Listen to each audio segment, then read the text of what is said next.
ओम नमः शिवाय। हर हर महादेव। आज पोष माह के कृष्ण पक्ष की तृतीया तिथि है।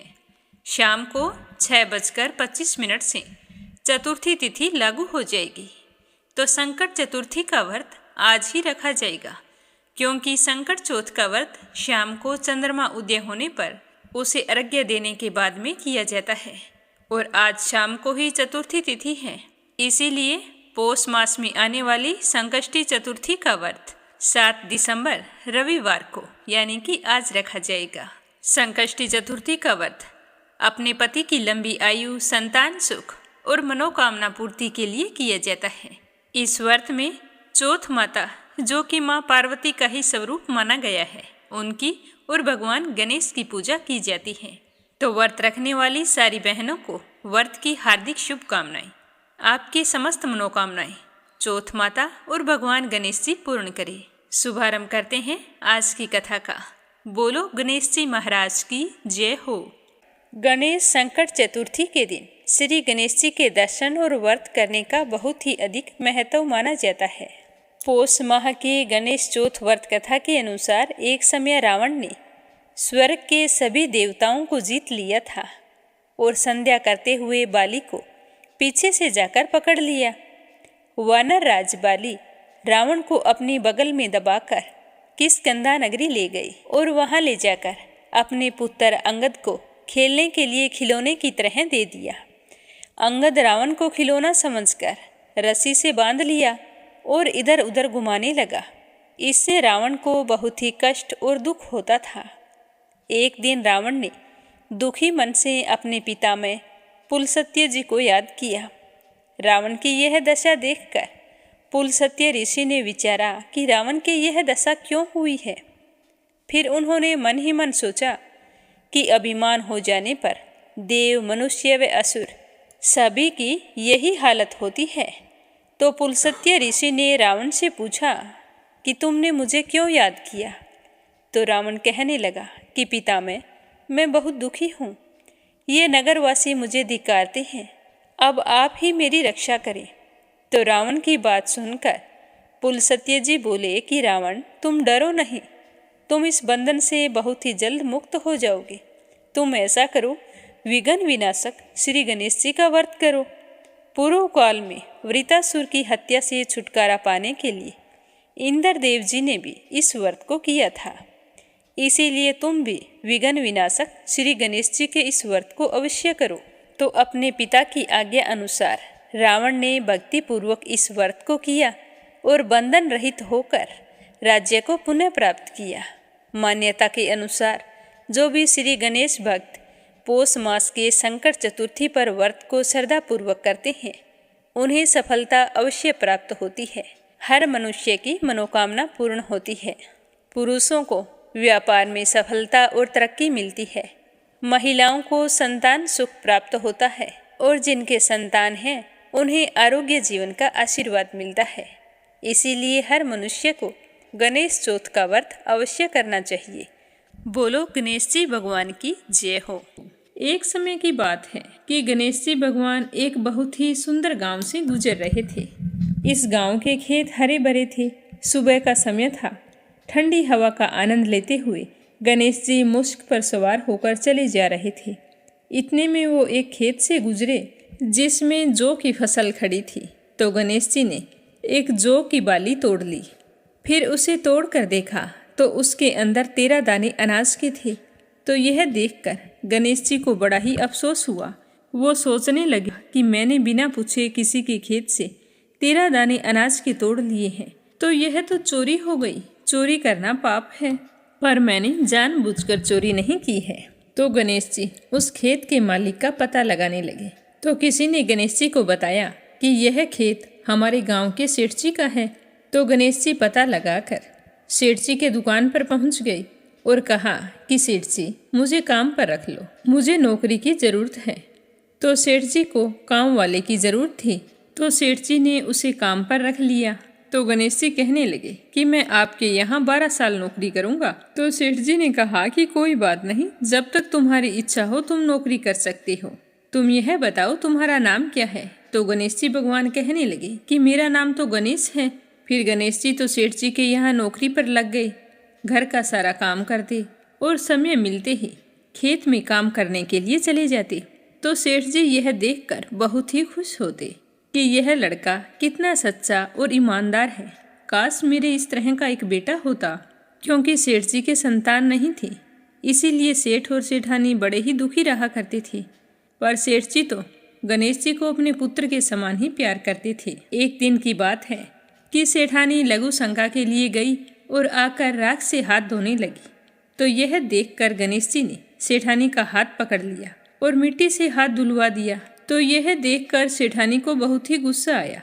जाकर सेठ जी से शिकायत की और कहा कि कैसा नौकर रखा है, उसने आज मेरा हाथ पकड़ लिया और आप पता नहीं उसकी किस बात की इतनी तारीफ करते रहते हो कि वो ईमानदार है, सच्चा है। तो सेठानी की बात सुनकर सेठ जी ने गणेश जी को बुलाया और पूछा कि बेटा गणेश, सेठानी सच बोल रही है क्या? तूने इनका हाथ पकड़ लिया, ऐसा क्यों किया? तो गणेश जी ने हाथ जोड़कर कहा कि सेठ जी, मैंने तो हाथ पकड़कर बस इतना ही कहा था कि राख से हाथ मत धोओ, क्योंकि राख से हाथ धोने पर लक्ष्मी नाराज होकर चली जाती है और मिट्टी से हाथ धोएं तो लक्ष्मी लौट आती है। तो सेठ जी सोचने लगे कि गणेश ठीक कह रहा है, इसमें कोई गलत बात नहीं है। जो कुछ भी किया हमारी भलाई के लिए किया है। ऐसा करते करते कई दिन बीत गए। थोड़े दिनों बाद कुंभ का मेला आया। तो सेठानी सेठ जी से कहने लगी कि सेठ जी, मुझे तो कुंभ के मेले में स्नान करने जाना है। तो सेठ जी कहने लगे कि मुझे तो समय नहीं है, दुकान संभालनी होती है, फिर खेत जाना होता है। यह सोचते हुए उन्होंने गणेश को आवाज़ दी और कहा कि बेटा गणेश, तुम ऐसा करो, सेठानी जी को कुंभ के मेले में स्नान करवा के लाओ। तो सेठ जी की आज्ञा पाकर गणेश सेठानी को लेकर कुंभ के मेले में चला गया। तो सेठानी तो वहां जाकर पानी को हाथ लगाकर देख रही थी कि पानी ठंडा है और आगे जाऊंगी तो पानी गहरा है, कहीं मैं डूब ना जाऊं। यह सोचकर वो किनारे पर बैठकर स्नान कर रही थी। तो गणेश जी ने उनका हाथ पकड़ा और आगे ले जाकर डुबकी लगवाकर घर ले आए। घर आते ही सेठानी ने सेठ जी से कहा कि आपने कैसा नौकर रखा है, इसने तो मेरी लोगों के बीच में ही इज्जत नहीं रखी। इतनी सारी भीड़ थी वहां पर, उन सभी के बीच में मुझे घसीट कर पानी में आगे ले गया। तो यह सुनकर सेठ जी सोचने लगे कि गणेश ऐसा क्यों कर रहा है। उन्होंने आवाज़ लगाई कि बेटा गणेश, इधर आओ, क्या सेठानी सच कह रही है? तो गणेश ने कहा कि हाँ, सेठानी जी सच कह रहे हैं। इन्हीं से पूछो कि मैंने ऐसा क्यों किया। ये तो किनारे पर बैठकर गंदे पानी से स्नान कर रही थी। जब हम इतनी दूर से कुंभ के मेले में स्नान करने के लिए गए हैं तो कम से कम अच्छे पानी में जाकर डुबकी तो लगाओ। तो यह सुनकर सेठ जी फिर सोचने लगा कि गणेश जी सच कह रहा है। फिर सेठानी को समझा दिया, गणेश जी को कुछ नहीं कहा। ऐसा करते करते घर पर पूजा पाठ रखी। हवन हो रहा था तो सेठ जी ने गणेश जी से कहा कि जाओ, सेठानी जी को बुला कर लाओ कि हवन शुरू होने वाला है। तो गणेश जी सेठानी को बुलाने के लिए गए तो सेठानी तैयार हो रही थी। चुनरी ओढ़कर जैसे ही गणेश जी के साथ चलने लगी तो गणेश जी ने चुनरी पकड़कर फाड़ दी और कहा कि लाल चुनरी ओढ़ कर आओ। तो सेठानी जी नाराज होकर सो गई। सेठ जी बार बार देखते रहे कि सेठानी आई नहीं, आखिर क्या बात है। काफ़ी देर इंतजार करने के बाद स्वयं हवन से खड़े हुए और अंदर आकर देखा तो सेठानी तो पलंग पर सोई पड़ी थी। तो सेठ जी ने कहा कि क्या बात है, मैंने गणेश को तुम्हें बुलाने के लिए भेजा था, कहाँ है वो, आया नहीं तुम्हारे पास? तो सेठानी रोते हुए कहने लगी कि सेठ जी, आज तो हद हो गई, आपके गणेश ने मेरी चुनरी फाड़ दी है। अब भी तुम यही कहोगे कि गणेश ने यह भी सही किया है। तो यह सुनते ही सेठ जी को बहुत ही गुस्सा आया और गुस्से में गणेश जी को आवाज़ लगाई। तो सेठ जी की आवाज़ सुनकर गणेश जी दौड़े दौड़े आए और कहने लगे कि सेठ जी क्या बात है। तो सेठ जी गणेश जी को डांटने लगे और कहा कि गणेश, तूने आज तो हद ही कर दी, अपनी सेठानी की चुनरी फाड़ दी। तुमने ऐसी हरकत क्यों की, मुझे बताओ। तो गणेश जी कहने लगे कि सेठ जी, सेठानी जी काली चुनरी ओढ़कर हवन में बैठने वाली थी, तो काले वस्त्र कभी भी पूजा पाठ में नहीं पहने जाते, इसीलिए मैंने लाल चुनरी ओढ़ने के लिए कहा था। काला वस्त्र पहनने से कोई भी शुभ काम सफल नहीं होता। तो सेठ जी फिर सोचने लगे कि गणेश जी है तो समझदार। फिर सेठानी को समझा बुझाकर हवन के लिए ले गए। ऐसा करते करते कई महीनों बीत गए। गणेश जी की नौकरी के 12 वर्ष पूरे हो गए। तो एक दिन की बात है कि सेठ जी ने अपने घर पर गणेश भगवान की पूजा रखी। तो पूजा करने के लिए पंडित आया। तो वह पूजा पाठ की सारी सामग्री तैयार करके कहने लगा कि सेठ जी, मैं तो मूर्ति घर पर ही भूल आया हूँ, अब क्या करें। तो गणेश जी वहीं पर खड़े थे। वो कहने लगे कि मेरे को ही मूर्ति बनाकर विराजमान कर लो, आपके सारे काम सफल हो जाएंगे। तो गणेश जी के इतना कहते ही सेठ जी को बहुत ही गुस्सा आया और वो बोले कि अब तक तो तुम सेठानी से मजाक करते थे, अब तुम मुझसे ही मजाक करने लग गए। तो गणेश जी बोले कि नहीं सेठ जी, मैं मजाक नहीं कर रहा हूँ, मैं तो सच बोल रहा हूँ। इतना कहकर गणेश जी ने अपना असली रूप धारण कर लिया। तो गणेश जी का यह रूप देखकर सेठ, सेठानी और पंडित हैरान हो गए। तो गणेश जी ने हंसकर कहा कि जल्दी से पूजा समाप्त करो। तो पूजा पाठ शुरू की गई। पूरे विधि विधान से गणेश जी की पूजा की। जैसे ही पूजा समाप्त हुई तो गणेश जी तो अंतर ध्यान हो गए। सेठ और सेठानी को बड़ा ही अफसोस होने लगा। उन्होंने कहा कि हमारे पास आज तक गणेश जी रहते रहे और हम उनसे काम करवाते रहे, हमें तो पता ही नहीं था कि ये गणेश जी भगवान है। अब ये पाप कैसे उतरेगा, हमने उनसे कितना काम करवाया है। तो सेठानी कहने लगी कि आपने तो काम ही करवाया था, मैंने तो गणेश जी भगवान को ना जाने कितनी डांट लगाई है। तो गणेश जी भगवान मुझसे तो जरूर नाराज हो गए होंगे, अब हमें क्या करना चाहिए। तो इस तरह अफसोस करते करते सेठ और सेठानी सो गए। तो गणेश जी ने सेठ जी के सपने में आकर कहा कि आप इस तरह दुखी होकर क्यों सोए हो, मैंने तुम्हारे यहाँ कोई काम नहीं किया, क्योंकि 12 साल पहले मैंने आपके खेत से जौ की बाली तोड़ी थी, उसी का कर्ज चुकाने के लिए तुम्हारे घर पर काम कर रहा था। तुम्हें अफसोस करने की कोई ज़रूरत नहीं है, मैं तो अपने चोरी का दोष उतारने के लिए आपके यहाँ आया था। आपके साथ रहकर मुझे बहुत ही अच्छा लगा। आज से तुम्हारे घर में कोई भी चीज़ की कमी नहीं रहेगी। यह बोलकर गणेश जी भगवान अंतर्ध्यान हो गए। सुबह होते ही सेठ जी ने देखा कि उनके घर करोड़ों की माया हो गई, अनाज के भंडार भर गए। तो यह देखकर सेठ जी बहुत ही खुश हुए। कुछ दिनों बाद सेठानी गर्भवती हो गई और 10वें महीने बहुत ही सुंदर पुत्र को जन्म दिया। इस तरह गणेश जी की कृपा से सेठ जी धनवान और पुत्रवान हो गए। हे गणेश जी महाराज, जैसे आपने सेठ जी को दिया वैसा सबको देना, कहानी कहने वाले को, सुनने वाले को और हुंकारा भरने वाले को, सारे परिवार को देना। बोलो गणेश जी महाराज की जय हो। आज पोष माह के कृष्ण पक्ष की चतुर्दशी तिथि और रविवार है। चतुर्दशी तिथि होने के कारण आज मासिक शिवरात्रि का व्रत रखा जाएगा और वहीं रविवार होने के कारण रविवार के व्रत भी किए जाएंगे। पोष माह में यानी कि मल मास में आने वाले रविवार बहुत ही महत्वपूर्ण होते हैं, क्योंकि पोष का महीना भगवान सूर्य देव को समर्पित है। इस महीने किए गए दान पुण्य बहुत ही अधिक फल प्रदान करते हैं। मल मास में शुभ कार्य नहीं करने चाहिए। देव मूर्ति स्थापना की प्राण प्रतिष्ठा, यज्ञ पवित्र संस्कार, विवाह, गृह प्रवेश, वास्तु पूजा जैसे कोई भी मांगलिक कार्य नहीं किए जाते। लेकिन इस महीने में प्रतिदिन सुबह सूर्योदय से पहले उठकर स्नान करना चाहिए और उसके बाद में गीता का, भागवत कथा का, विष्णु सहस्त्र नाम का, जो भी आपको संभव और सुलभ लगे उसका पाठ करना चाहिए या फिर सुनना चाहिए।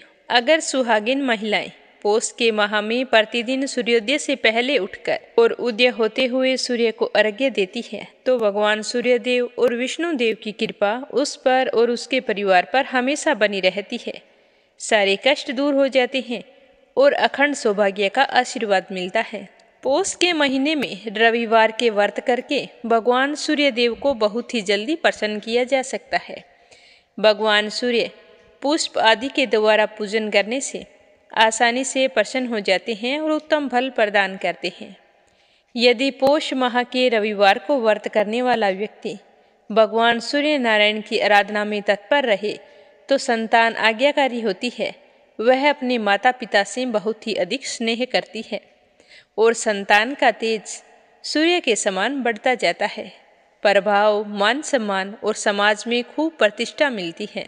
अगर आप भी पौष माह के रविवार के व्रत कर रहे हैं तो इस दिन अलूना भोजन किया जाता है, यानी कि भोजन के अंदर नमक नहीं डाला जाता और ना ही भोजन तेल में पकाया जाता है। इस दिन नीले या काले रंग के वस्त्र भूलकर भी नहीं पहनने चाहिए। अगर आपने व्रत रखा है तो व्रत कथा जरूर सुननी चाहिए, क्योंकि कथा सुने बिना हमारा कोई भी व्रत पूर्ण नहीं होता।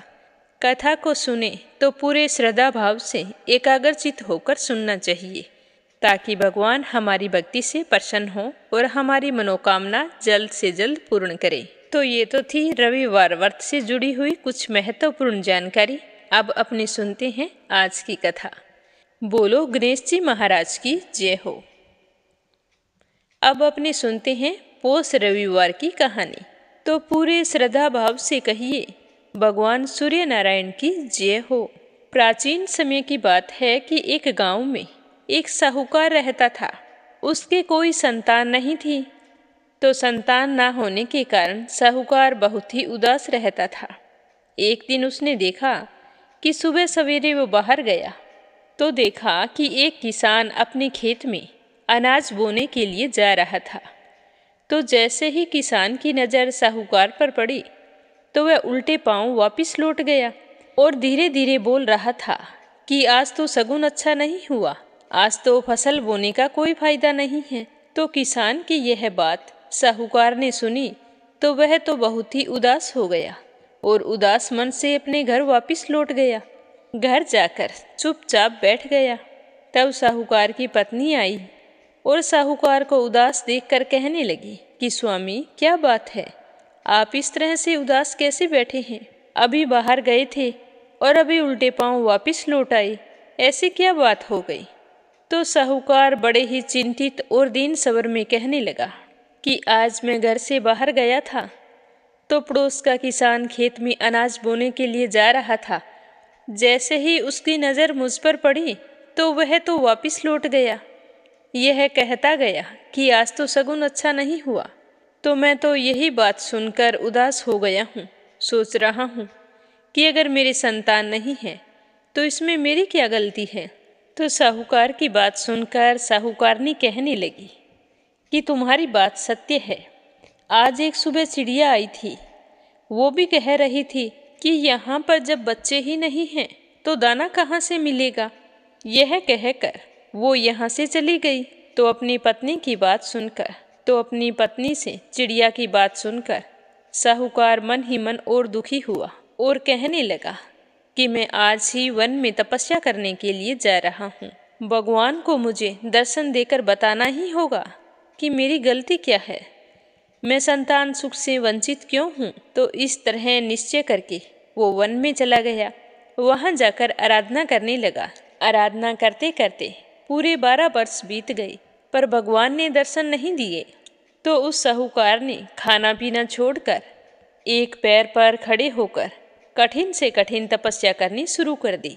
तो यह देखकर लक्ष्मी माता ने भगवान श्री हरि विष्णु से कहा कि हे स्वामी, यह आदमी कितनी कठिन तपस्या कर रहा है और आप इसे कुछ भी फल प्रदान नहीं कर रहे हैं। तो लक्ष्मी जी की बात सुनकर विष्णु जी कहने लगे कि इसके भाग्य में संतान का सुख नहीं है।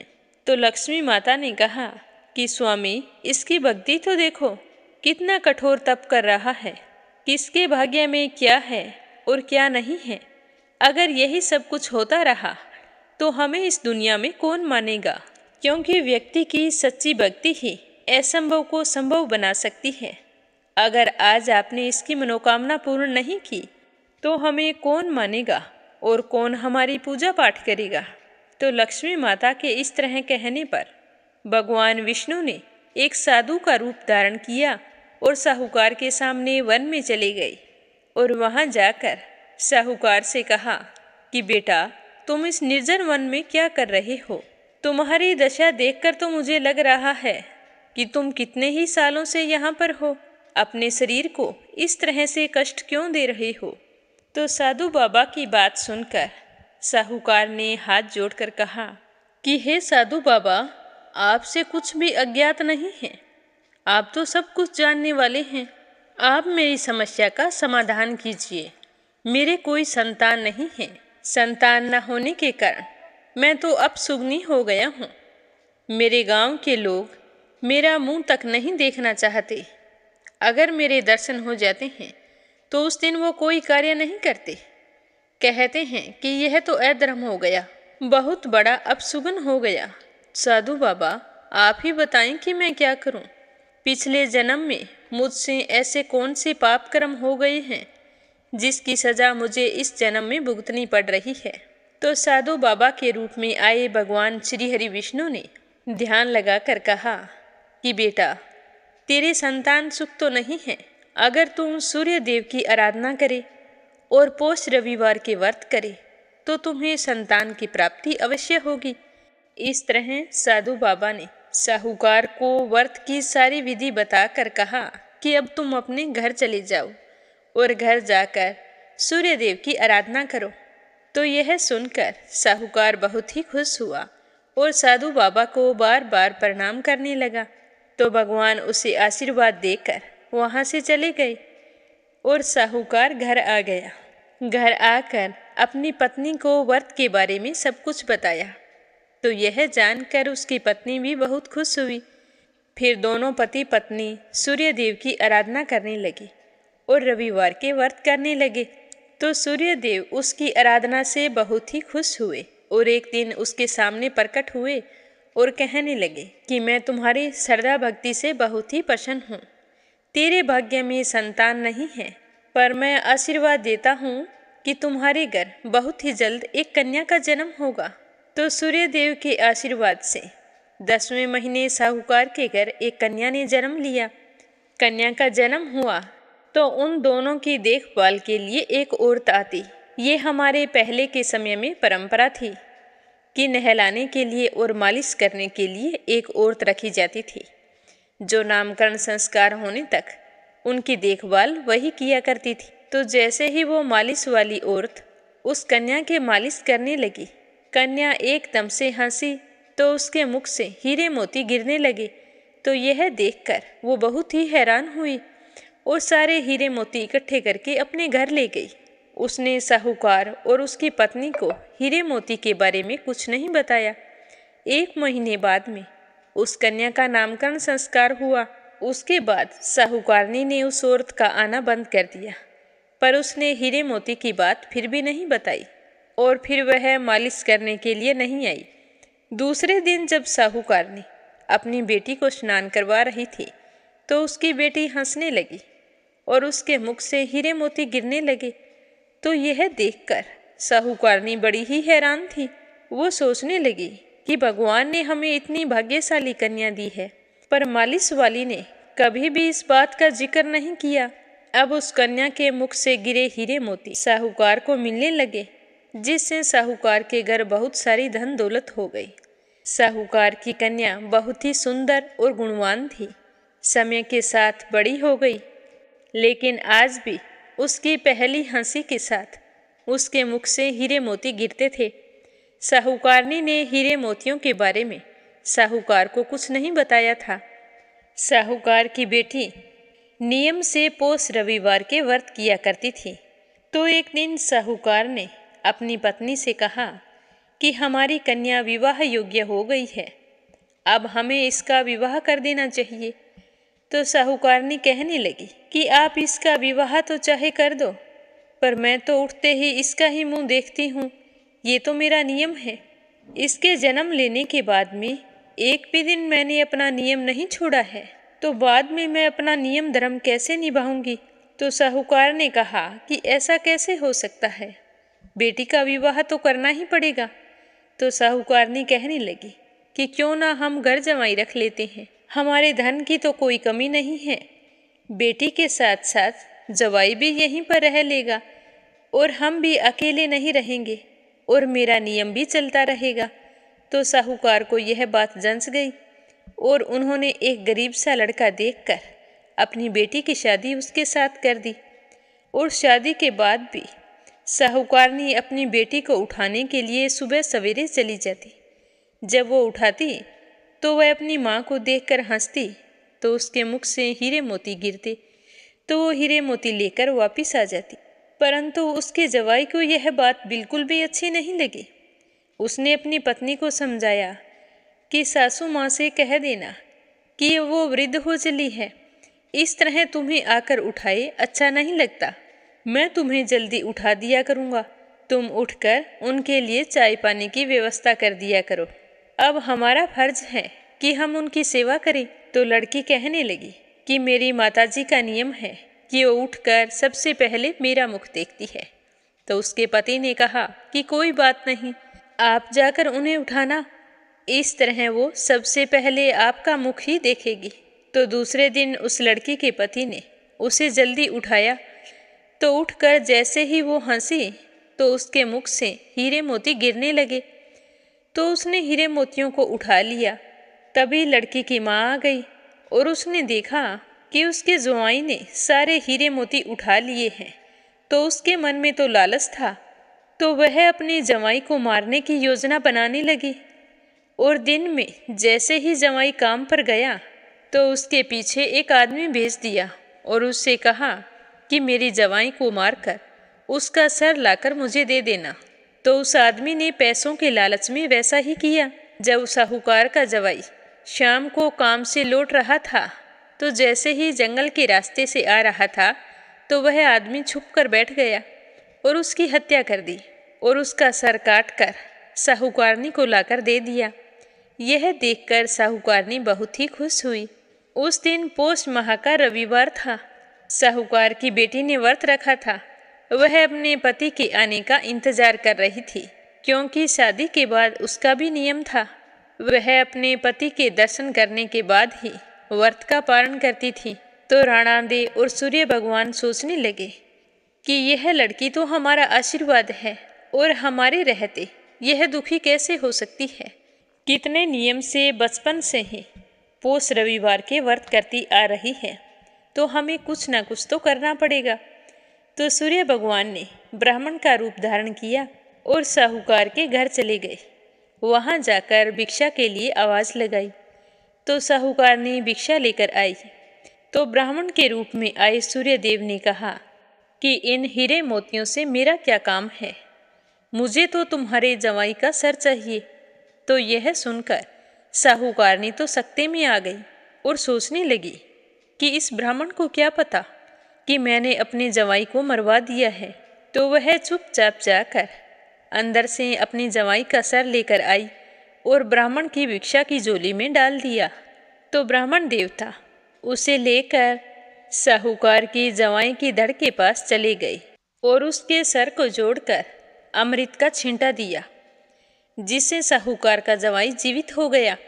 उसके समझ में कुछ नहीं आया था कि उसके साथ क्या हुआ। वह तो सोचने लगा कि आज बीच रास्ते मुझे इतनी गहरी नींद कैसे आई। वह उठकर जल्दी जल्दी अपने घर की ओर चल पड़ा। जब वो घर पहुंचा तो साहूकार की बेटी अपने पति का इंतजार कर रही थी। उसे आया देखकर वो कहने लगी कि आपको पता नहीं है क्या कि आज मेरा सूर्यदेव का व्रत है। सूर्य अस्त होने के बाद में भोजन नहीं कर सकती। आपको सब कुछ पता था, फिर भी आपने आने में इतनी देरी कैसे कर दी। तो उसने अपनी पत्नी की बात सुनकर कहा कि हे प्रिय, मुझे कुछ भी पता नहीं है। मैं तो काम पर से लौट रहा था, तब मुझे रास्ते में एक आदमी मिला और जैसे ही वो मुझे मारने के लिए उद्यत हुआ, उसके बाद मैं बेहोश हो गया और फिर मुझे कुछ भी पता नहीं है। यह कहकर उसने हीरे मोती वाली बात अपनी पत्नी को बताई कि तुम्हारी माँ के मन में हीरे मोतियों का लालच है। उनका कोई नियम धर्म नहीं है कि वो उठकर सबसे पहले तुम्हारा मुख देखे। मेरा तो यहाँ पर मन बेचैन हो रहा है। मैं यहाँ पर नहीं रहना चाहता। अगर तुम मेरे साथ चलो तो हम अपने घर रहते हैं। मेरे यहाँ तुम्हारे जितना धन तो नहीं है, फिर भी मैं तुम्हें किसी तरह का कष्ट नहीं आने दूंगा। तो उसकी पत्नी कहने लगी कि जैसा आप उचित समझे, जहाँ आप जाएंगे मैं आपके साथ चलने को तैयार हूँ। तो सुबह होते ही साहूकार की बेटी ने अपने पिताजी से कहा कि पिताजी, मैं अपने पति के साथ उनके घर जाना चाहती हूँ। जब भी तुम्हें जरूरत होगी तो हम आते जाते रहेंगे। तो साहूकार अपनी बेटी के मुख से धर्म और संस्कार की बातें सुनकर बहुत ही खुश हुआ और आशीर्वाद देते हुए कहा कि बेटा, तुम जाओ, जहाँ भी रहो खुश रहो और अपने पति की सेवा करो। तभी उसकी माँ आई। उसे अपने किए पर बड़ा ही पछतावा हो रहा था। वह हाथ जोड़कर अपने जवाई से कहने लगी कि बेटा, मुझसे गलती हो गई, मुझे माफ कर दो। मैंने धन के लालच में यह अपराध किया था, पर मेरी बेटी के सतीत्व ने आज मेरी आंखें खोल दी है। तो सास की बात सुनकर उसके जवाई ने कहा कि कोई बात नहीं माँ जी, मुझे भी तो अपना घर संभालना है। मेरे घर पर भी मेरी बूढ़ी माँ है, मैं उन्हें भी अकेला नहीं छोड़ सकता। जब तुम्हें कोई काम हो तो मुझे संदेशा कर देना, मैं आता जाता रहूँगा। यह कहकर दोनों पति पत्नी वहाँ से चले गए। लड़की की माँ चुपचाप पश्चाताप के आंसू बहा रही थी और साहूकार के आज भी समझ में नहीं आया कि यह सब कुछ क्या हो रहा है। फिर दोनों पति पत्नी ससुराल में सुखपूर्वक रहने लगे। साहूकार की बेटी अपनी सास की खूब सेवा किया करती थी और वहाँ भी वो पौष माह के रविवार के व्रत विधि विधान से करती थी, जिससे उनके घर में सुख समृद्धि हो गई और समय के साथ एक बहुत ही सुंदर पुत्र ने जन्म लिया। ऐसी संस्कारी बहू पाकर उसकी सास तो धन्य हो गई। हे सूरज भगवान, जैसी कृपा अपनी बेटी पर की वैसी सब पर करना। जो भी रविवार के व्रत रखकर आपकी इस कथा को सुने सुनाए या हुंकारे भरे, उसकी सारी मनोकामना पूर्ण करना। प्रेम से बोलो सूरज भगवान की जय हो। अब अपनी सुनते हैं श्री कृष्ण भगवान की कथा। बोलो श्री कृष्ण भगवान की जय हो। एक समय की बात है कि वृंदावन में एक वेद जी रहा करते थे। वह श्री कृष्ण जी के परम भगत थे। उनकी श्री कृष्ण पर अपार आस्था थी। वह हमेशा भगवान कन्हैया की भक्ति में मगन रहते थे और वो अपनी पत्नी से कहते कि तुम्हें दिन भर के लिए जो भी सामान चाहिए उसे एक पर्ची में लिख दिया करो। तो पर्ची लेकर वैद्य जी दुकान पर चले जाते और वहां जाकर उस पर्ची को पढ़ते, सामान के भाव देखते और श्री कृष्ण से प्रार्थना करते कि हे कान्हा जी, आज के सामान की व्यवस्था कर देना। जैसे ही उन्हें जितने धन की आवश्यकता होती थी व्यवस्था हो जाती थी।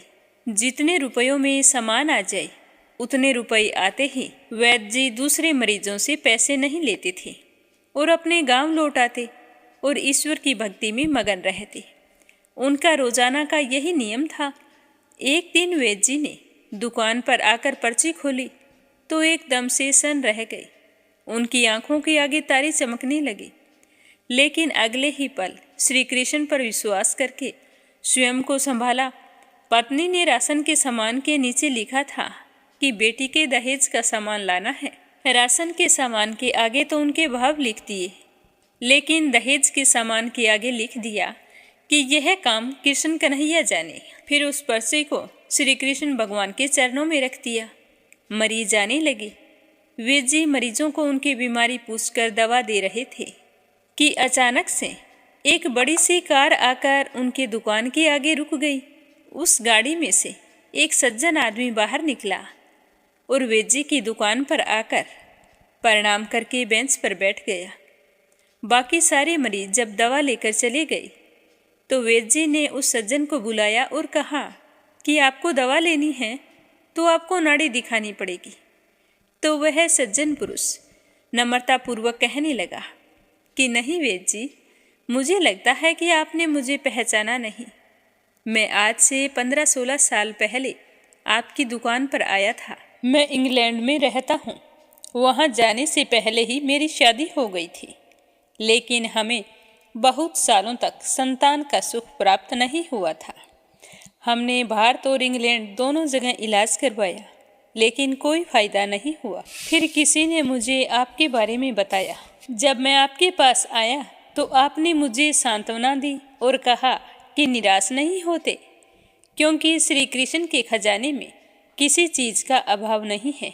खुशी, गम, जीवन, मृत्यु सभी ईश्वर के हाथों में हैं। ईश्वर पर भरोसा रखो। अगर कन्हैया की कृपा हुई तो तुम्हें संतान सुख अवश्य मिलेगा। और आपने मुझे दवाई की पुड़ियाँ बनाकर दी थी और साथ में उन्हें सेवन करने की विधि भी बताई थी। आपने उन पुड़ियों के लिफाफों पर श्री राधा कृष्ण का नाम लिखकर मुझे दिया था। जब दवा लेने के पश्चात मैंने आपसे दवा के पैसे पूछे तो आपने कहा कि बेटा, पैसे देने की ज़रूरत नहीं है।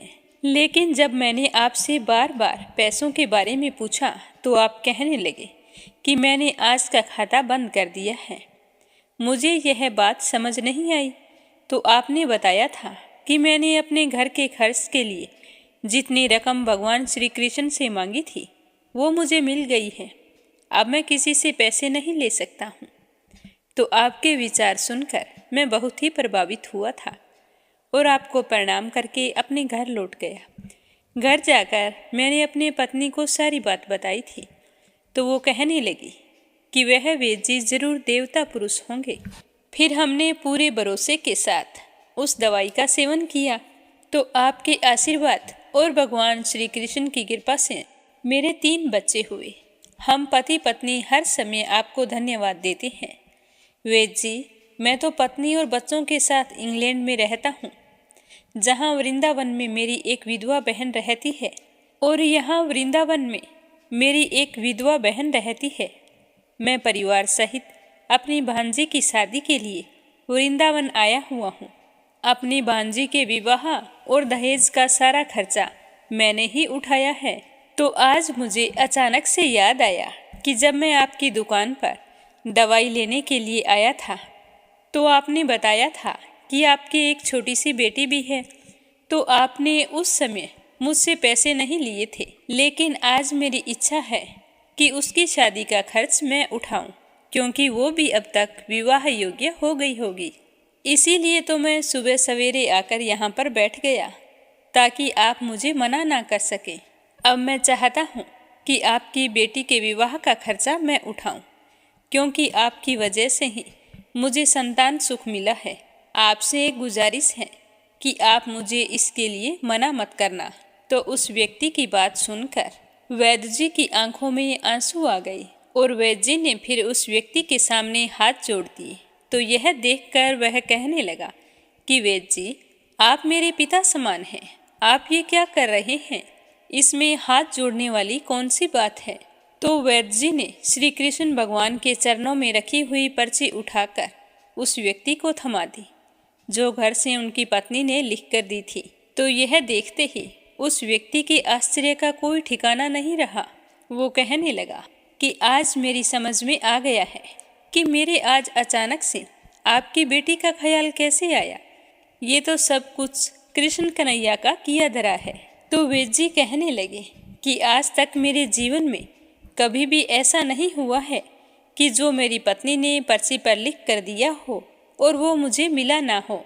आज तुम्हें इतने वर्षों बाद अचानक से आया हुआ देखकर मैं भी हैरान हूँ कि कृष्ण कन्हैया अपने कैसे कैसे रंग दिखाता है।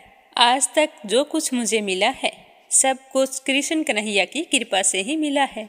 तो ऐसे हैं कृष्ण कन्हैया, तभी तो कहते हैं कि भक्ति ऐसी करो कि कष्ट भक्त पर हो और फिक्र ईश्वर को हो कि मेरे भक्त का कष्ट कैसे दूर करना है। प्रेम से बोलो कृष्ण कन्हैया की जय हो। अब अपने सुनते हैं भागवत कथा का आगे का अध्याय। प्रेम भाव से सुनते रहिए। बोलो श्री हरि विष्णु भगवान के अनंत स्वरूपों की जय हो। भागवत कथा की जय हो। कृष्ण कन्हैया की जय हो। विदुर जी कहने लगे कि हे मुनिवर, भगवान नारायण के अंतर्ध्यान हो जाने पर संपूर्ण लोकों के पितामह ब्रह्मा जी ने अपनी देह और मन से कितने प्रकार की सृष्टि उत्पन्न की। हे भगवान, इनके सिवा मैंने आपसे और भी कई बातें पूछी हैं, उन सब का विस्तार से वर्णन कीजिए और मेरे सारे संशयों को दूर कीजिए, क्योंकि आप ही सबसे बड़े ज्ञानी हैं जो मेरे इस संशय को दूर कर सकते हैं। तो विदुर जी के पूछने पर मुनिवर मैत्रेय जी बड़े ही प्रसन्न हुए। अपने हृदय में स्थित उन प्रश्नों का उत्तर इस तरह से देने लगे। मैत्रेय जी कहने लगे कि अजन्मा भगवान श्री हरि ने जैसा कहा था उसे पितामह ने बड़े गौर से सुना और उनके कहे अनुसार अपने चित्त को अपनी आत्मा श्री नारायण में लगाकर 100 वर्षों तक तप किया था। पितामह ने देखा कि प्रलयकालीन प्रबल वायु के झोंकों से जिससे वे उत्पन्न हुए हैं तथा जिस पर वे बैठे हुए हैं वे कमल तथा वो जल कांप रहा है। प्रबल तपस्या एवं हृदय में स्थित आत्मज्ञान से उनका विज्ञान बल बढ़ गया था। वे इस तरह के वायु के झोंकों से बिल्कुल भी विचलित नहीं हुए। उन्होंने जल के साथ वायु को भी पी लिया। फिर जिस कमल पर बैठे थे उस आकाशव्यापी कमल को देखकर उन्होंने विचार किया कि पूर्व कल्प में लीन हुए लोगों को मैं इसी से रचूंगा। ऐसा सोचकर पितामह ब्रह्मा जी ने उस कमल कोश में प्रवेश किया और उसके एक के ही भुव भुव स्वः ये 3 भाग किए। वह कमल इतना बड़ा था कि उसके 14 भुवन या इससे भी अधिक लोकों के रूप में विभाग किया जा सकता था। जीवों के भोग स्थान के रूप में इन्हीं 3 लोकों का शास्त्रों में वर्णन हुआ है। जो निष्काम कर्म करने वाले हैं उन्हें मह तपय जनय और सत्यलोक रूप ब्रह्मलोक की प्राप्ति होती है। तो यह सुनकर विदुर जी कहने लगे कि हे ब्राह्मण देव, आपने अद्भुत कर्मा विश्व रूप संसार के जिस काल नामक शक्ति की बात कही थी उसका कृपया करके विस्तार से वर्णन कीजिए। तो विदुर जी की बात सुनकर श्री मैत्रेय जी कहने लगे कि विषयों का बदलना ही काल का आकार है। स्वयं तो वह निर्विशेष अनादि और अनंत है। उसी को निमित्त बनाकर भगवान खेल खेल में अपने आप को ही सृष्टि के रूप में प्रकट कर देते हैं। पहले यह सारा संसार भगवान की माया से लीन होकर ब्रह्मा रूप से स्थित था।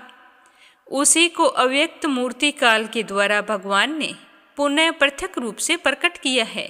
यह जगत जैसा अब है वैसा ही पहले था और भविष्य में भी वैसा ही रहेगा। इसकी सृष्टि 9 प्रकार की होती है तथा प्राकृत वैकृत भेद से एक 10वीं सृष्टि और भी है और इसका प्रलय काल द्रव्य तथा गुणों के द्वारा 3 प्रकार से होता है। अब मैं पहले की 10 प्रकार की सृष्टि का वर्णन करता हूँ। पहली सृष्टि महतत्व की है। भगवान की प्रेरणा से सतव आदि गुणों में विषमता होना ही इसका स्वरूप है।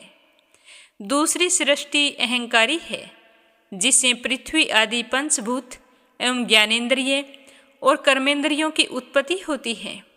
और तीसरी सृष्टि है भूतसर्ग जिसमें 5 महाभूतों को उत्पन्न करने वाला तन मात्र वर्ग रहता है। चौथी सृष्टि इंद्रियों की है। यह ज्ञान और क्रिया शक्ति से संपन्न होती है। 5वीं सृष्टि सात्विक अहंकार से उत्पन्न हुए इंद्रिय अधिष्ठाता देवताओं की है और मन भी इसी सृष्टि के अंतर्गत आता है। और छठी सृष्टि है अविद्या की। इसमें तामीसर, अंधतामीसर, तम, मोह और महामोह ये 5 गांठें हैं। यह जीवों की बुद्धि का आवरण और विक्षेप करने वाली है। ये 6 प्राकृत सृष्टियां हैं। अब तुम वैकृत सृष्टियों का भी वर्णन सुनो। जो भगवान अपना चिंतन करने वालों के समस्त दुखों को हर लेते हैं। यह सारी लीला उन्हीं श्री हरि की है। वे ही ब्रह्मा के रूप में रजोगुण को स्वीकार करके जगत की रचना करते हैं। 6 प्रकार की प्राकृत सृष्टियों के बाद 7वीं प्रधान वैकृत सृष्टि इन 6 प्रकार के स्थावर वृक्षों की होती है। वनस्पति, औषधि, लता, त्वक्सार, विरुद्ध और द्रुम। इनका संचार जड़ से ऊपर की ओर होता है। इनमें प्राय ज्ञान शक्ति प्रकट नहीं रहती। ये भीतर ही भीतर केवल स्पर्श का अनुभव करते हैं तथा इनमें से प्रत्येक में कोई विशेष गुण रहता है। 8वीं सृष्टि है पशु पक्षियों की। वह 28 प्रकार की मानी गई है। इन्हें काल का ज्ञान नहीं होता। तमोगुण की अधिकता के कारण ये केवल खाना पीना, मैथुन करना, सोना आदि ही जानते हैं। इन्हें सूंघने मात्र से वस्तुओं का ज्ञान हो जाता है। इनके हृदय में विचार शक्ति, या दूरदर्शिता नहीं होती।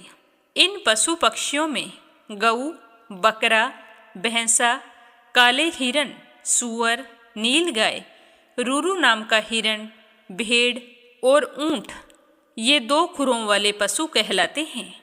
गधा, घोड़ा, खच्चर, गोरमग, सरफ और चमरी ये 1 खुर वाले होते हैं। अब मैं तुम्हें 5 नख वाले पशु पक्षियों के नाम बताता हूँ। इनमें है कुत्ता, गिद्दड़, भेड़िया, बाघ, बिलाव, खरगोश, शाही, सिंह, बंदर, हाथी, कछुआ, गोह और मगर ये पशु हैं। ये 5 नखों वाले होते हैं।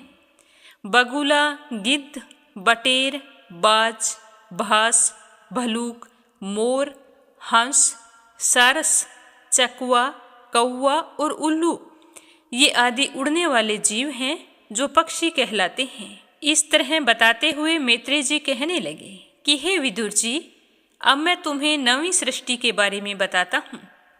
9वीं सृष्टि मनुष्यों की है। यह एक ही प्रकार की होती है। इसके आहार का प्रवाह ऊपर से नीचे की ओर होता है। मनुष्य रजोगुण प्रधान, कर्मपरायण और दुख रूप विषयों में ही सुख मानने वाले होते हैं। स्थावर, पशु पक्षी और मनुष्य ये तीनों प्रकार की सृष्टियाँ तथा आगे कहा जाने वाला देवसृग वैकृत सृष्टि है तथा जो महतत्व आदि रूप वैकारिक देवसृग हैं उनकी गणना पहले प्राकृत सृष्टि में की जा चुकी है। इसके अतिरिक्त सनत कुमार आदि ऋषियों का जो कोमार सृग है वह प्राकृत वैकृत दोनों प्रकार का है। देवता, पितर, असुर, गंधर्व, अप्सरा, यक्ष, राक्षस, सिद्ध, चारण, विद्याधर, भूत, प्रेत, पिशाच और किन्नर आदि भेद से देव सृष्टि 8 प्रकार की है। हे विदुर जी, मैंने तुम्हें 10 प्रकार की सृष्टि के बारे में बताया है जिसकी रचना श्री पितामह ने की है। अब मैं तुम्हें वंश और मनवंतर आदि के बारे में बताता हूँ। ध्यानपूर्वक सुनना। इस प्रकार सृष्टि करने वाले सत्य संकल्प भगवान श्री हरि ब्रह्मा के रूप से प्रत्येक कल्प के आदि में रजोगुण से व्याप्त होकर स्वयं ही जगत के रूप में अपनी रचना करते हैं। पृथ्वी आदि कार्यवरक का जो सूक्ष्मतम अंश है, इतना सूक्ष्म कि उसका कोई और विभाग नहीं हो सकता तथा जो कार्य रूप को प्राप्त नहीं हुआ है और जिसका अन्य परमाणुओं के साथ संयोग भी नहीं हुआ है, उसे परमाणु कहते हैं। इन अनेक परमाणुओं के परस्पर मिलने से ही मनुष्य को भ्रमवश उनके समुदाय रूप एक अव्ययी की प्रतीति होती है। यह परमाणु जिसका सूक्ष्मतम अंश है, अपने सामान्य स्वरूप में स्थित उस पृथ्वी आदि कार्यों की एकता, समुदाय अथवा समग्र रूप का नाम परम महान है। इस समय उसमें न तो प्रलय आदि अवस्था भेद की स्फूर्ति होती है और न ही नए पुराने आदि काल भेद का भान होता है और न ही घटपट आदि वस्तु भेद की कल्पना होती है। इस प्रकार यह वस्तु के सूक्ष्मतम और महत्तम स्वरूप का विचार हुआ। इसी के सादृश्य से परमाणु आदि अवस्थाओं में व्याप्त होकर व्यक्त पदार्थों को भोगने वाले सृष्टि आदि में समर्थ अव्यक्त स्वरूप भगवान काल की भी सूक्ष्मता और स्थूलता का अनुमान किया जा सकता है। जो काल प्रपंच की परमाणु जैसी सूक्ष्म अवस्था में प्राप्त रहता है वह अत्यंत सूक्ष्म है और जो सृष्टि से लेकर प्रलय पर्यंत उसकी सभी अवस्थाओं का भोग करता है वह परम महान है। 2 परमाणु मिलकर एक अणु होता है और 3 अणुओं के मिलने से त्रिश्रेणु होता है। इसे हम जरोखों में से होकर आई हुई सूर्य की किरणों के प्रकाश में आकाश में उड़ते हुए देख सकते हैं। ऐसे 3 त्रिश्रेणु को पार करने में सूर्य को जितना समय लगता है उसे टी कहते हैं। इसे 100 गुना काल वेद कहलाता है और 3 वेद का एक लव होता है। 3 लव को एक निमेष और 3 निमेष को एक क्षण कहते हैं। 5 क्षण की एक काष्ठा होती है और 15 काष्ठा का एक लघु होता है। 15 लघु की एक नाड़िका दंड कही जाती है और 2 नाड़िका का एक मुहूर्त होता है और दिन के घटने बढ़ने के अनुसार दिन एवं रात्रि की दोनों संधियों के 2 मुहूर्तों को छोड़कर 6 या 7 नाड़िका का एक पहर होता है। यह याम कहलाता है, जो मनुष्य के दिन या रात का चौथा भाग होता है। 6 पल तांबे का एक ऐसा बर्तन बनाया जाए जिसमें 1 प्रस्त जल आ सके और 4 मासे सोने की 4 अंगुली लंबी सलाई बनाकर उसके द्वारा उस बर्तन के पेंदे में छेद करके फिर उसे जल में छोड़ दें। जितने समय में 1 प्रस्त जल उस बर्तन में भर जाता है और फिर वह बर्तन जल में डूब जाता है, उस समय जो जितना समय लगता है उस समय को 1 नाड़िका कहते हैं। 4-4 पहर के मनुष्य के दिन और रात होते हैं और 15 दिन और रात का एक पक्ष होता है, जो शुक्ल और कृष्ण पक्ष के नाम से जाना जाता है। इन दोनों पक्षों को मिलाकर 1 महीना होता है, जो पितरों का 1 दिन रात है। 2 मास का 1 ऋतु और 6 मास का 1 अयन होता है। अयन दक्षिणायन और उत्तरायण के नाम से जाना जाता है। ये 2 अयन मिलकर देवताओं के दिन और रात होते हैं तथा मनुष्य लोक में यह वर्ष या 12 महीने कहा जाता है। तो ऐसे ही 100 वर्ष की मनुष्य की परम आयु बताई गई है। चंद्रमा आदि ग्रह, अश्विनी आदि नक्षत्र और समस्त तारा मंडल के अधिष्ठाता काल स्वरूप भगवान सूर्य परमाणु से लेकर संवत्सर पर्यंत काल में 12 राशि रूप संपूर्ण भुवन कोश की निरंतर परिक्रमा किया करते हैं। सूर्य, बृहस्पति, सवन, चंद्रमा और नक्षत्र संबंधी महीनों के भेद से यह वर्ष ही संवत्सर, परिवत्सर, ईडावत्सर, अनुवत्सर और वत्सर कहा जाता है। इन 5 प्रकार के वर्षों की प्रवृत्ति करने वाले भगवान सूर्य की तुम उपहार आदि समर्पित करके पूजा करो। ये सूर्य देव पंचभूतों में से तेज स्वरूप हैं और अपनी काल शक्ति से बीज आदि पदार्थों की अंकुर को उत्पन्न करने की शक्ति रखते हैं। ये पुरुषों की मोह निवृत्ति के लिए उनकी आयु का क्षय करते हुए आकाश में विचरते रहते हैं तथा यही सूर्य सकाम पुरुषों को यज्ञ आदि कर्मों से प्राप्त होने वाली स्वर्ग आदि मंगलमय फलों का विस्तार करते हैं। तो यह सुनकर विदुर जी कहने लगे कि हे मुनिवर, आपने देवता, पितर और मनुष्यों की परम आयु का वर्णन तो किया है। अब जो सनकादि ज्ञानी मुनिजन त्रिलोकी से बाहर कल्प से भी अधिक काल तक रहने वाले हैं, उनकी आयु का भी वर्णन कीजिए। आप भगवान काल की गति भली भांति जानते हैं, क्योंकि ज्ञानी लोग ही अपनी दिव्य दृष्टि से सारे संसार को देख लेते हैं। तो आप मुझे यह बताकर मेरे संशय को दूर करें। तो विदुर जी की बात सुनकर मैत्रेय जी ने आगे क्या बताया, यह अपनी सुनेंगे कल के अध्याय में। प्रेम भाव से सुनने के लिए आप सभी का बहुत बहुत धन्यवाद। श्री हरि के आशीर्वाद से आपकी सारी मनोकामनाएं पूर्ण हों। बोलो विष्णु भगवान की जय हो। अब अपने सुनते हैं लप्सी और तपसी की कहानी। बोलो लप्सी तपसी की जय हो। बहुत पुराने समय की बात है। एक गांव में एक ब्राह्मण परिवार रहा करता था। उसमें पति पत्नी के अलावा उनके 2 बच्चे थे। एक बेटा था, एक बेटी थी। ब्राह्मण दंपति बहुत ही सरल स्वभाव के थे। समय मिलने पर प्रभु का स्मरण किया करते थे। उनकी बेटी बहुत ही संस्कारी और सुशील थी, लेकिन उनका बेटा आवारा किस्म का था। वह कोई काम धाम नहीं करता और ना ही कभी अपने माँ बाप का कहना मानता था। समय के साथ दोनों बहन भाई बड़े हो गए। बहन की शादी कर दी गई, पर भाई का वही हाल था। उसके माँ बाप ने उसे समझाया कि बेटा, अब हम वृद्ध हो चले हैं, तुम कोई काम किया करो, लेकिन उस पर उनकी बातों का कोई असर नहीं होता था। तो एक दिन ब्राह्मणी अपने पति से कहने लगी कि स्वामी, आप बिल्कुल काम छोड़ दीजिए। जब घर में कुछ भी नहीं होगा तो यह अपनी जिम्मेदारी समझेगा और काम पर लग जाएगा। तो ब्राह्मण ने दूसरे दिन से काम पर जाना छोड़ दिया। तो यह देखकर उनके बेटे ने कोई काम नहीं किया और चोरी करने चला गया। आते जाते राहगीरों को लूट लेता और उसी से अपने घर का गुजारा किया करता था। तो उसकी लूटने और चोरी करने की आदत से सारे गांव वाले उसे लपसी कहने लगे। तो लपसी की इस हरकत से उसके माँ बाप बहुत ही दुखी रहते थे, पर वह किसी की सुनने के लिए तैयार नहीं था। इसी तरह समय बीतता गया। एक दिन की बात है कि लपसी एक पीपल के पेड़ पर बैठा था। तभी शिव पार्वती जा रहे थे। पार्वती माता गहनों से लदी हुई थी।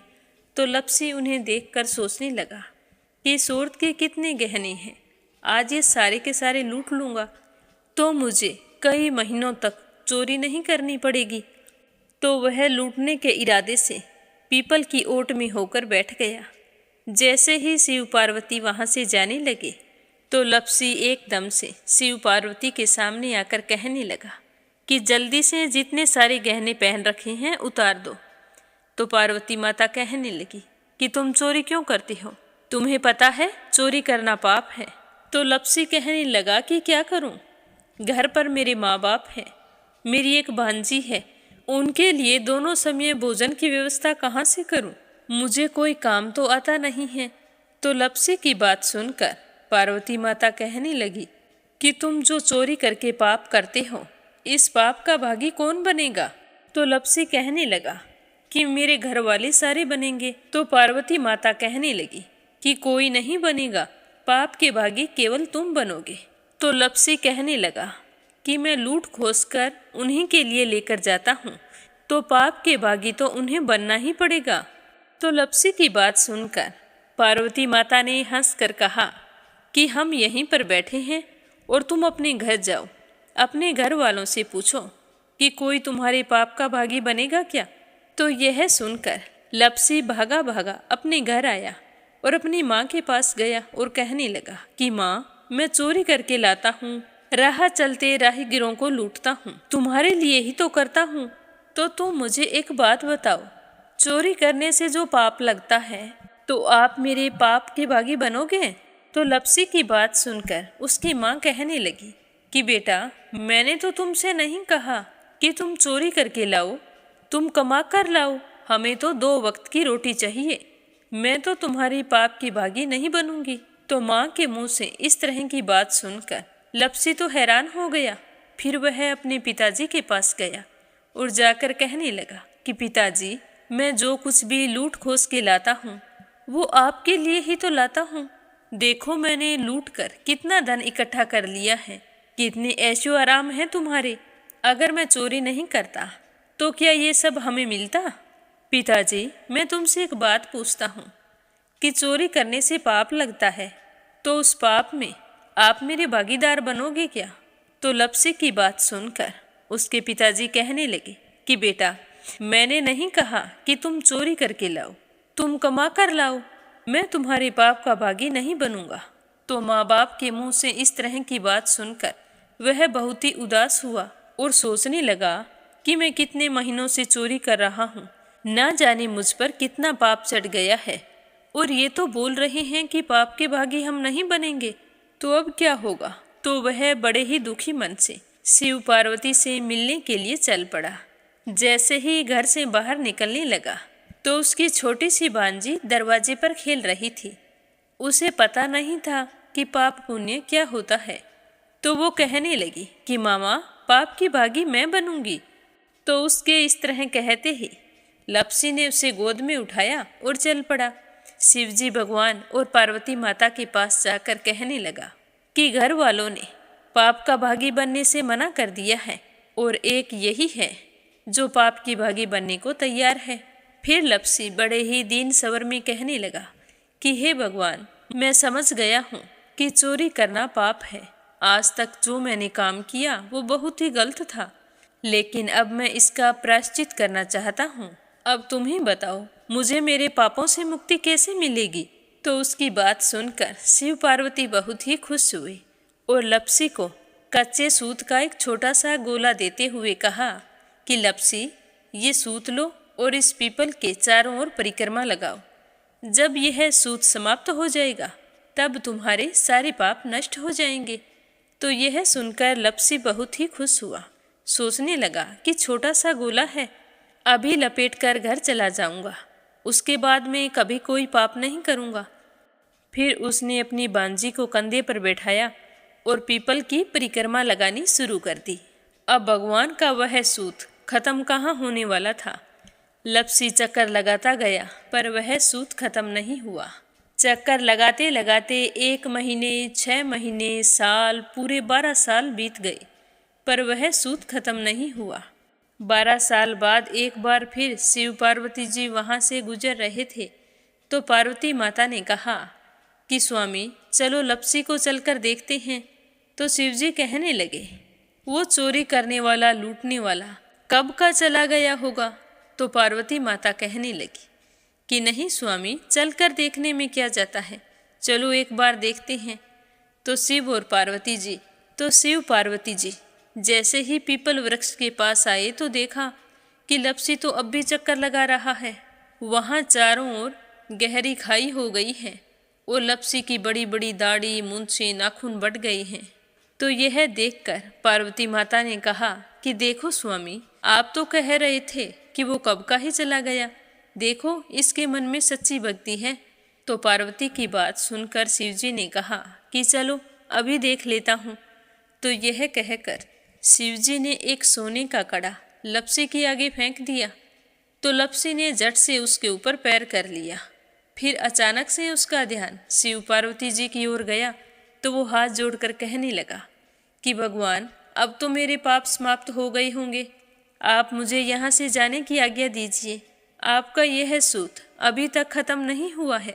तो शिवजी भगवान ने कहा कि तुम्हारे पाप कर्म भी अभी तक पूरे नहीं हुए हैं। तो शिवजी की बात सुनकर लपसी कहने लगा कि भगवान, मुझे पूरे 12 वर्ष हो गए हैं आपकी भक्ति करते करते और अब भी आप मुझ पर शक कर रहे हैं। तो शिवजी ने कहा कि अपना पैर उठाओ। तो जैसे ही लपसी ने अपना पैर उठाया तो उसके पैर के नीचे सोने का कड़ा था। तो यह देखकर लपसी शर्मिंदा हो गया और कहने लगा कि प्रभु, गलती हो गई, मुझे माफ़ करो, आगे से मैं ऐसी गलती कभी नहीं करूँगा। तो शिवजी कहने लगे कि नहीं लपसी, तुम्हारा पाप ऐसे पूरा नहीं हो सकता। अब तुम्हें 12 वर्ष तक और इसी तरह परिक्रमा करनी होगी, उसी के बाद तुम्हारे पाप समाप्त होंगे। यह कहकर शिव पार्वती वहाँ से चले गए और वह फिर से पीपल के पेड़ की परिक्रमा करता रहा। करते करते 12 साल बीत गए। 12 साल बाद में शिव पार्वती जी वहाँ पर आए तो उन्होंने देखा कि आज भी वो वहीं पर चक्कर लगा रहा है।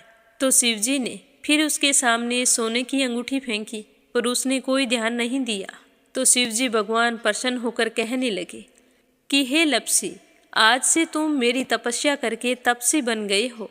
मैं तुम्हें वरदान देता हूँ कि तुम अपने जीवन में सारे सुखों को प्राप्त करेगा। और तूने 24 बरस तक मेरी भक्ति की है, इसका फल भी तुझे अवश्य मिलेगा। जो भी औरत गाय और कुत्ते की रोटी नहीं बनाएगी, उसका पुण्य फल तुम्हें मिलेगा। आंगन लीप कर दहलीज नहीं लीपेगी तो उसका पुण्य फल भी तुझे ही मिलेगा। अगर हमारे घर की बहन बेटी को हम सूट, तीवल या साड़ी भेंट स्वरूप देते हैं तो साथ में मोली का धागा और कुछ रुपए नहीं देंगे तो उसका पुण्य फल भी तुम्हें ही मिलेगा। अगर कोई दिए से दिया जलाएगा तो उसका पुण्य फल भी तुम्हें ही मिलेगा। अगर व्रत और पूजा पाठ में सारी कहानी सुन ले और तुम्हारी कहानी ना सुने तो उसका पुण्य फल भी तुम्हें ही मिलेगा। कहा जाता है कि तभी से सुबह पहली रोटी गाय की और सुबह की अंतिम रोटी छोटी बनाई जाती है और शाम को अंतिम रोटी बड़ी बनाई जाती है जो कुत्ते की होती है। और दिए से दिया भी नहीं जलाया जाता। और घर की बहन बेटियों को सूट और तीवल के साथ भेंट स्वरूप कुछ रुपए भी जरूर दिए जाते हैं। और उसी दिन से हर व्रत कथा के बाद में लपसी तपसी की कहानी जरूर सुनी जाती है। और कथा समाप्त होने पर कहा जाता है कि लपसी का फल लपसी को मिले, तपसी का फल तपसी को मिले। हमारी पूजा पाठ का, हमारे व्रत का और हमारी कहानी का पुण्य फल हमें मिले। बोलो लपसी तपसी की जय हो। तो ये थी लपसी और तपसी की कहानी। लपसी तपसी 2 भाई नहीं थे। लपसी और तपसी एक ही आदमी का नाम था। लूट कर लाता था, इसीलिए उसे लपसी के नाम से पुकारते थे और फिर भगवान की तपस्या करने के कारण उसे तपसी के नाम से जाना जाने लगा। बोलो लपसी तपसी की जय हो। अब अपने सुनेंगे कथा सुनने वाले प्यारे श्रोताओं के नाम। आज का पहला कमेंट है अपराजिता मीना श्रीवास्तव नेपाल से। दूसरा है संजय, सोनिया, हिताक्षी, दीपेश, मयंक हरियाणा से। और तीसरा है परमेश्वरी रघुवीर सिंह दिल्ली से। आरती खैरावर अगरखर से। आशा शर्मा, विष्णु, ज्योति, अंशु भीलवाड़ा से। प्रोमिला रानी, विश्वास, सुधीर, राजेश, संजय कनाडा से। सरला रानी करणपुर से। राधा रोहिला दिल्ली से। श्रीमती शर्मा अलीगढ़ से।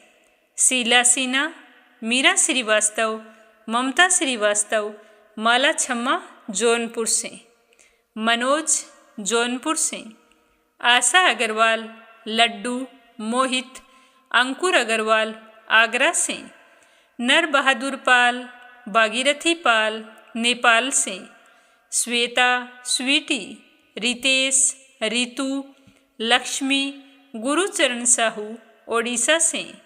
शिवराज हीरो, सोवा शर्मा पोखरा से। श्यामवती, सुषमा, विष्णु, रुपेश, कार्तिक, पूर्वी हरियाणा से। प्रीति, राजेश शर्मा, अनमोल शर्मा उज्जैन से। शकुंतला गोयनका सिवान से। संजना राजपूत अहमदाबाद से। सीमा जोशी, रवि कुमार जोशी दिल्ली से। विमला नेपाल से। सरिता शामली से। सुनीता पवार, कृषु पवार मध्य प्रदेश से। इंदिरा तिवारी, शांति प्रसाद तिवारी, शुभांकित, दीपांकित, सुरभि, जया तिवारी, वैभवी, ऐश्वर्या तिवारी उत्तराखंड से। यूएन तिवारी, इंदिरा तिवारी लखनऊ से। सुदेश नागपाल करनाल से। कमला गुरुग्राम से। सरोज अग्रवाल जबलपुर से। मोनिका नागर तिगांव से। सुनीता रानी मेरठ से। श्रीचंद यादव गया बिहार से। रवि सेनी, सीमा सेनी मलियाना से। बीना देविका, कनिका वार्ष्णे अलीगढ़ से। संगीता अग्रवाल, कमला देवी अग्रवाल दुलिया महाराष्ट्र से। पवित्रा पांडे, गौरव पांडे, गंतव्य पांडे नेपाल से। संजीव कंसल, कविता कंसल, हितेश कंसल, आरुष कंसल, रानी कंसल मुजफ्फरनगर से। चंद्रकांता दिल्ली से। बीनू मेहरा दिल्ली से। गीता गोस्वामी, सुनीता गोस्वामी, खुशी गोस्वामी मेरठ से। मीरा अग्रवाल बंगाल से। गोपाल प्रसाद अग्रवाल, श्रीमती तारा देवी अग्रवाल, कामिनी अग्रवाल, मुकुल अग्रवाल हाथरस से। उषा शर्मा राजस्थान से। हेमा, रुक्मणी शर्मा अंबाला से। शोभा कुंवर पुरोहित अहमदाबाद से। अशोक कुमार जी भटनागर भोपाल मध्य प्रदेश से। शशि, सालू, सौरभ, अंकित, विनीत कोलकाता से। किरण पानीपत से। ललिता गुवाहाटी से। सुदेश शर्मा, बीके शर्मा लुधियाना से। कोमल निर्मल मुंबई मीरा रोड से। गीता गुप्ता रुड़की से। प्रोमिला मलिक, मीनू, हर्षल, भौमिक मलिक सोनीपत से। निर्मला पांचाल करनाल से। के लक्ष्मण दास उमरकोट से। सुनीता गोस्वामी, खुशी गोस्वामी, गीता गोस्वामी मेरठ से। नीलम जायसवाल हैदराबाद से। विमला चौधरी, शालू पवार, सुदेशना देवी सहारनपुर से। ममता कुशवाहा, तनशिक कुशवाहा, अक्षय कुशवाहा दिल्ली से। कृष्ण मुरारी, आरती, विजय तनशिक मोदी नगर से, मंजुला कपूर पंजाब से, रेखा धर्मेंद्र शर्मा जयपुर से, कमलेश भल्ला जम्मू से, विमल कलका से, उषा जांगीड़ सोजत सिटी से, शांता बेन वाघेला गुजरात के मंडल से, इंदिरा रावत मोहित रावत पलवल से, सरला गुप्ता दिल्ली से, राजकुमारी कपाड़िया अजमेर से, वीणा गुप्ता रिधिमा, परमिला सुरेश यादव धामतरी से, शिल्ता तिवारी कानपुर से, निकिता सेजवानी करण सेजवानी, पवन सेजवानी, पायल सेजवानी, रूबी सेजवानी अहमदाबाद से, अरुण यादव, अनीता यादव, आर्यन यादव दिल्ली से, पूजा पाठक उत्तराखंड देहरादून कोशानी से, देवी सिंह, कार्तिक, पायल, सौम्या, उमा रघुवंशी गजबा सौदा से, सावित्री ईश्वर लाल रामचंदानी गाजियाबाद से, अंजू शर्मा सरसा से, सीताराम जायसवाल, शकुंतला जायसवाल वाराणसी से, जयश्री पवार, गोरखनाथ पवार, आरना शीतल, विश्वजीत पवार महाराष्ट्र से, रजनी बड़ोला उत्तराखंड से, पुष्पा चंदर बेंगलुरु से, वंदना साहू लखनऊ से, कमलेश लाल रुड़की से, स्मिता सीताराम गायकवाड़ महाराष्ट्र से, श्रीमती यशोदा ओडिशा से। आप सभी श्रोताओं का तहे दिल से धन्यवाद। और जिन बहनों ने संकष्टी चतुर्थी का व्रत रखा है उन्हें व्रत की ढेरों शुभकामनाएं। आप सभी के कमेंट्स और सहयोग देखकर हमें बहुत ही खुशी मिलती है कि आप अपना कीमती समय निकालकर इन कथाओं को सुनते हैं। श्री हरि का आशीर्वाद आप पर हमेशा बना रहे। उनकी कृपा से आपके घर में सुख सौभाग्य का वास हो, अन्न धन के भंडार भरे। ओम नमः शिवाय। हर हर महादेव।